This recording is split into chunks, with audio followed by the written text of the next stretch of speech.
welcome back to my channel. Today we are soil testing.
Okay, we got the goods.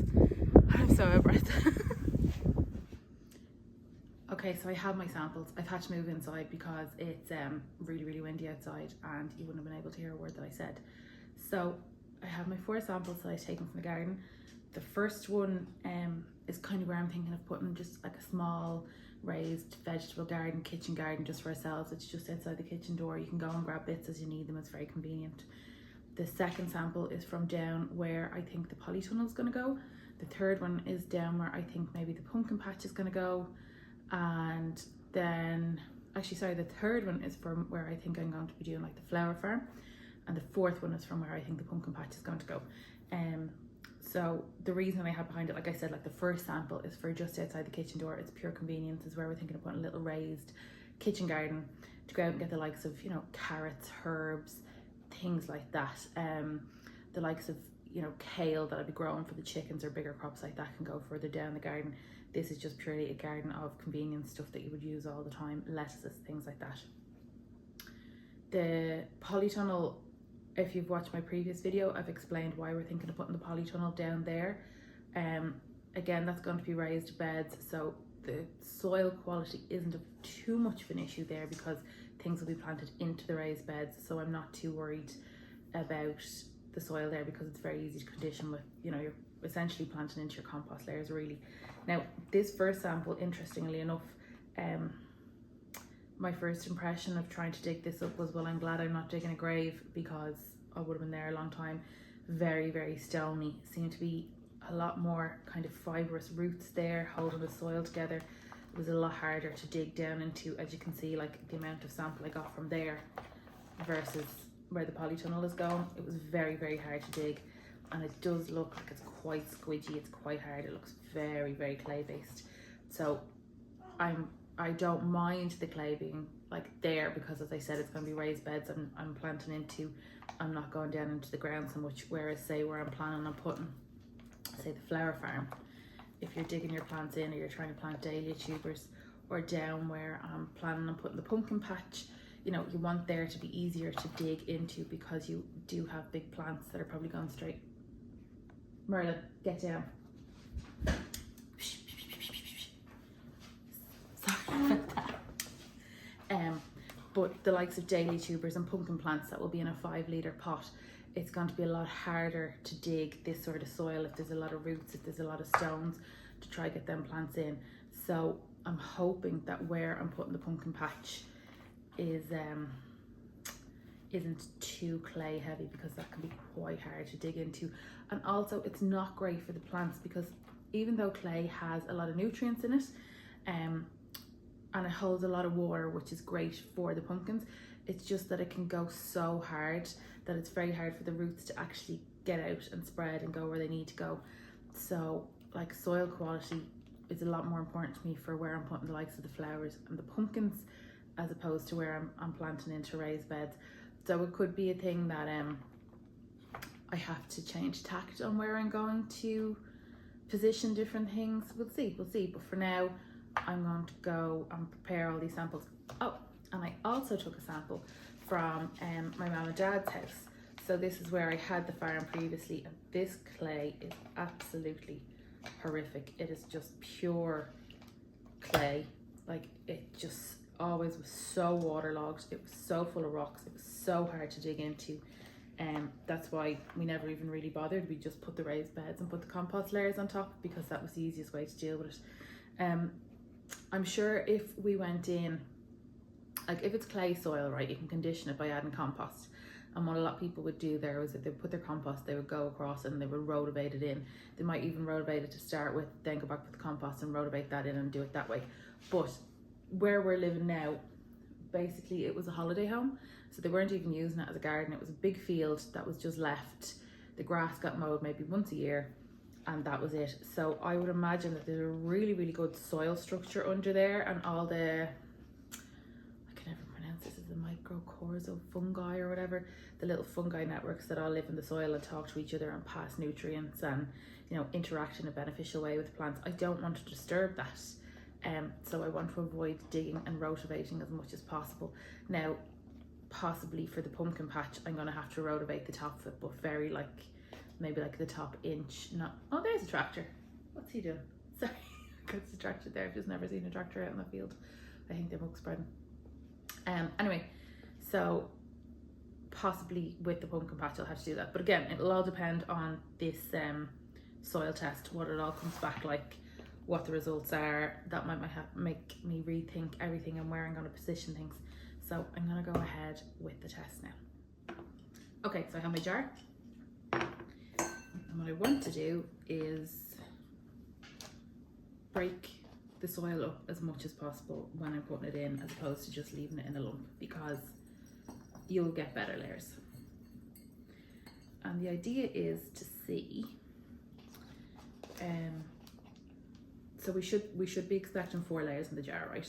What we should have at the bottom is, let me see if I can remember this right, at the bottom, the sand will go to the bottom because it's the heaviest. Then you will have silt, then you will have clay.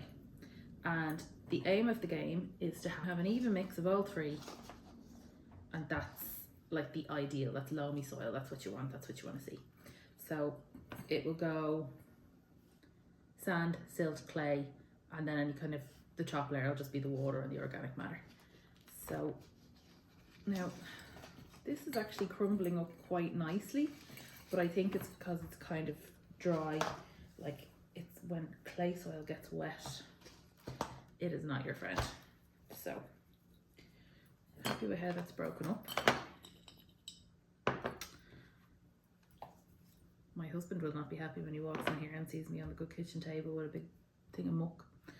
However, he's well used to me at this stage.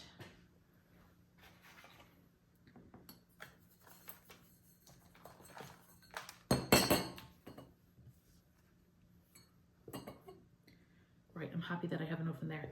So I'm going to add some water. Just wash down anything that's in the spout there. Give it a bit of room for when I shake it to move around. And then any videos I watched, they said when you got to this stage that you needed to add, they were using powdered dish soap, but I don't have any. So a little bit of just washing up liquid, apparently it helps separate the layers. So I'm going to put my lids on. So, go again. Very important. Label, label, label. Don't forget to label. So this is Celts from my mum and dad's. And then what you gotta do is shake the life out of it. Sorry, excuse me? No. Cat's trying to drink the water out of the watering can. It's like they know when I'm trying to do something like this. Like normally they'd be off asleep, they wouldn't care what I was doing, but it's like they know I'm filming and they're like, what can we do to get up to maximum mischief? Now I can see why people recommended powdered dish soap instead of this one, because it's gone very foamy. but it'll settle down, because what we're going to do is we're going to leave them overnight. Now, all that is doing is make me want a nice coffee. But yeah, you can see the layers are already forming. Okay, so what we do is I'll go ahead, I'll do the other 4 samples and I'll leave them overnight and we'll come back to them tomorrow. Okay, so this is the samples, and I've actually let them rest for 48 hours because I ended up being busy yesterday. So what I'm going to do is I am going to mark out the different layers now, and then we will measure them. As you can see, some of the layers are more defined, like in sample 2. You can see a very, very clear distinction between the thin line of clay, the silt and the sand. Some of them, such as sample 1, are a little bit more ambiguous. So I don't know how precise this is going to be, but it'll be enough to tell me what I need to know. Again, I'm not really commercial, so it's just more of an interest than a technicality, if you know what I mean.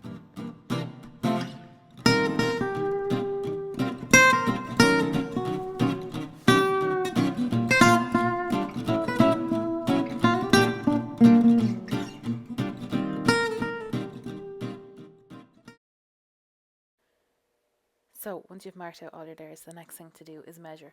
So for each sample, you need the overall height of the sample. So that's from the very bottom of the jar to the top of the clay. You don't need to include the water, you're just doing the sand, the silt and the clay at this stage. So for each sample, I took the measurement and I wrote it down in my notebook. And then what you want to do is you need to work out what percentage each element is of the overall height of the sample. So say for example, your sample is 15 centimeters and 5 of that is clay, 2 is silt and the rest is sand. You just need to work out what each percentage is of the overall sample. I'm not going to tell you how to do that because I'm not great at maths, but there's loads of calculators online you can use. Then I took my percentage of the samples and I went onto the USDA website and I looked up their soil type calculator.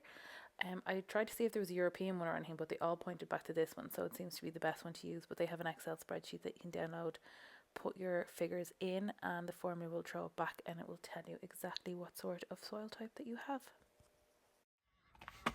Okay, so we're about 4 weeks since I did the soil test and I just haven't had a chance to get on and film a video about the results and say what I found. So I'm on to do it today. It's absolutely freezing. It's 5 degrees. It's the 4th of May today. Hasn't gone above 5 degrees. They're talking about snow and a big plunge in the temperatures next week, which is fine. It's exactly why I haven't really sowed anything aside from a couple of lettuce seeds. We stay quite cold here, I think. Well, I know when I lived down in Kells, the last frost date was usually around the end of May. So here we're a bit more northerly and we're up in a bit more of a height. So it possibly could be into the start of June here. I don't know. But I'm not in a rush to do anything. And as I said, I'm only finding out now what type of soil is in what area and using that to plan. So I'm not in a rush to do anything this year at all. So the results. I have them written down. So the first thing was I did a sample of soil from where I had the farm back in Kells, and it's clay soil there.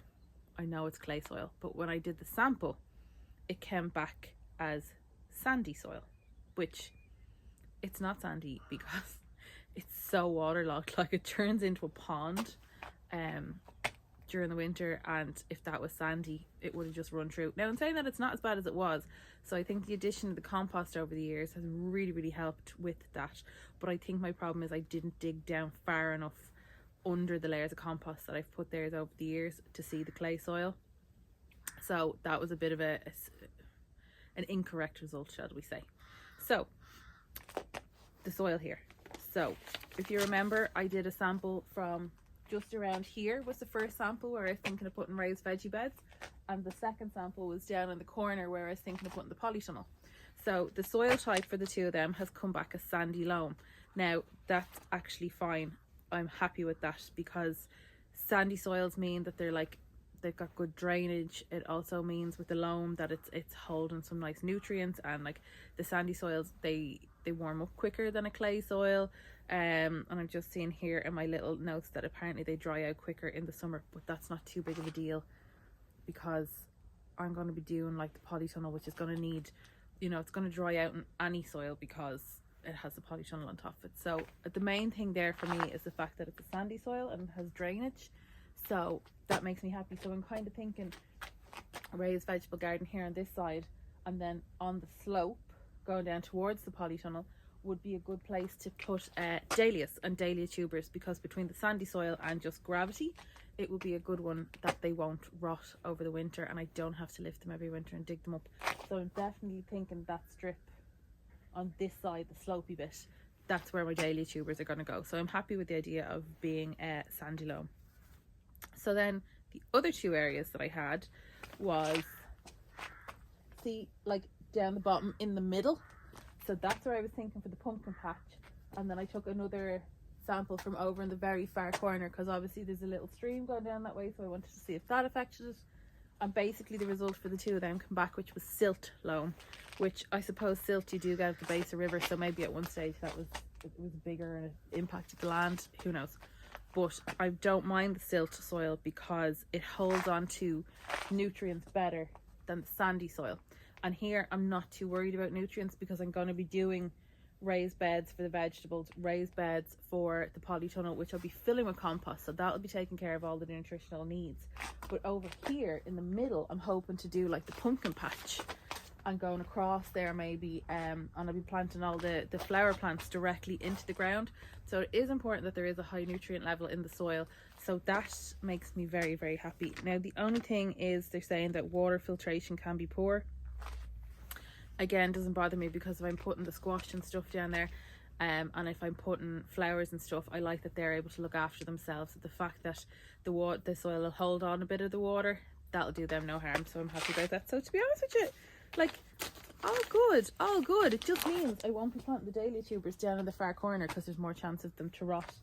They'll be going up here where there's better drainage, and it's all coming up millhouse, as they say, because that's really how I was hoping things would work out. So again, that's all what's in the plan. Great thing about plans is that they can change, but we'll see how we go. But I definitely think, oh God, it's so cold, my hands are freezing. I definitely think, yeah, taking this year to not rush into trying to get beds in and taking more time to plan and see what way things go over the different seasons here is the way to go. But yeah, so I'm very happy. So I will keep you up to date with any more garden plants that I have, and thank you for watching. And if you've enjoyed and you want to follow the journey, press subscribe. Thanks.